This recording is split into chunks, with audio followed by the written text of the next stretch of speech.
दिनांक 8 अप्रैल 2025 को थाना खलीलाबाद पर लगभग प्रातः 8:30 बजे सूचना प्राप्त हुई। यहाँ सन्स हॉस्पिटल है टेमा रहमत पे। यहाँ पे एक लड़की जिसका नाम ममता चौधरी है,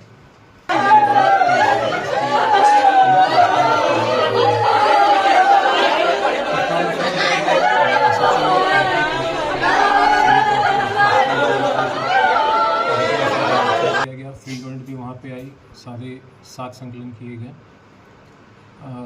परिवार वाले बहुत ज़्यादा अग्रेसिव थे। उनके आशंका थी कि जो मृतका है इसके साथ कोई अनहोनी घटना घटित हुई है, इसकी नेचुरल डेथ नहीं है, इसको हत्या इसके साथ कारित की गई है।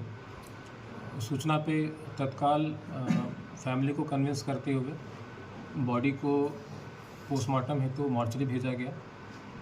पोस्टमार्टम में हमने ये इंश्योर किया कि पूरी पोस्टमार्टम की कार्रवाई वीडियोग्राफी के साथ होगी। साथ ही हमने सीएमओ साहब से रिक्वेस्ट किया कि जो टीम हो, पैनल की एक टीम हो जिसमें विशेषज्ञ डॉक्टर हों जो अपने अपनी ओपिनियन दे सकें।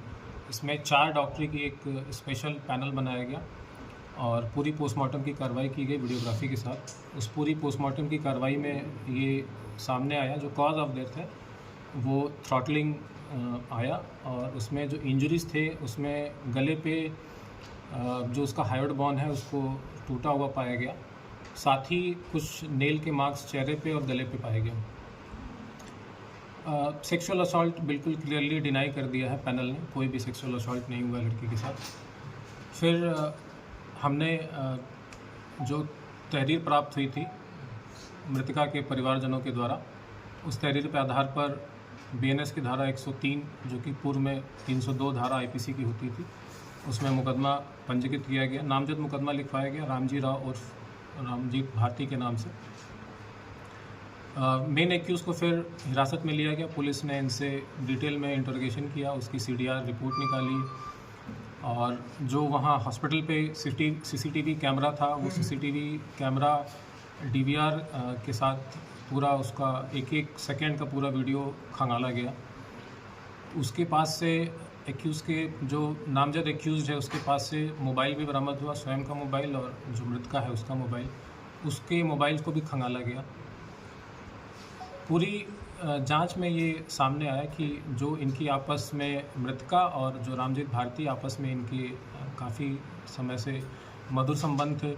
सीडीआर से भी चीज़ें इस्टेब्लिश हुई, आपस में इनकी बात है।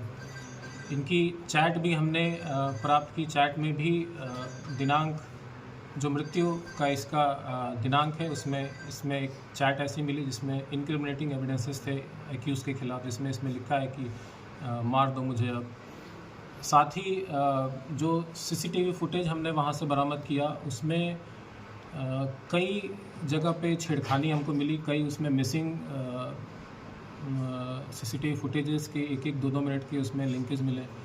मॉर्निंग के समय 7:03 से लेकर 7:23 तक पूरा 20 मिनट का जो अंतराल होता है वो पूरा सीसीटीवी फुटेज का गायब मिला। जो एक्यूज़ का मोबाइल था उसमें से कई मैसेजेस पूरे तरीके से डिलीट पाए गए। तो ये सारे चीज़ें बहुत ही ज़्यादा इंक्रिमिनेटिंग थी एक्यूज़ के खिलाफ। फिर एक्यूज़ से भी इसके संबंध में जब गहनता से पूछताछ की गई, एक्यूज़ ने अपनी पूरी घटना कैसे उसने कारित की उसने बताया कि दिनांक 7 अप्रैल यानी घटना की पूर्व रात्रि में लगभग 8 से 9 के बीच में इसके बीच में और मृतका के बीच में अल्टरकेशन हुए थे छत के ऊपर। लगभग 16 से 17 मिनट तक ये लोग छत पे रहे। वहाँ पे इनके बीच में गाली गलौज मारपीट भी हुई। इसने गला भी दबाया था एक्यूज़ ने इसका। फिर हॉस्पिटल की एक स्टाफ है फातिमा, वो बीच में आ गई तो उसने फिर वो घटना जो उनके बीच में हो रही थी वो बीच में रुक गई। फिर तीनों फिर छत से उतर गए। उसके बाद घटना का इसने बताया कि मॉर्निंग 7 o'clock इसने पूरे प्लान तरीके से जो सीसीटीवी वहाँ पे मौजूद है पहले उसने उसको बंद किया।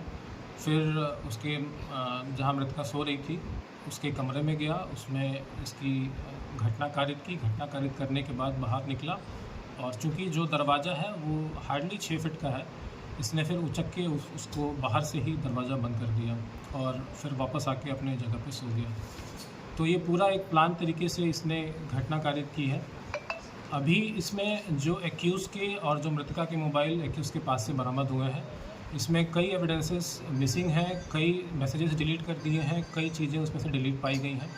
इसको फॉरेंसिक लैब हम भेज रहे हैं। फॉरेंसिक लैब से जब चीज़ें रिकवर होंगी तो और भी इसमें एविडेंसेस एस्टैब्लिश होंगे।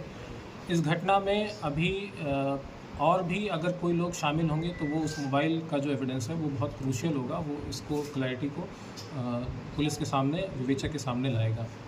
इसके अलावा ये भी संज्ञान में आया है कि जो इसमें हॉस्पिटल संचालक ने जो अपना हॉस्पिटल का रजिस्ट्रेशन करा रखा है उसमें भी कई अनियमितताएँ हैं।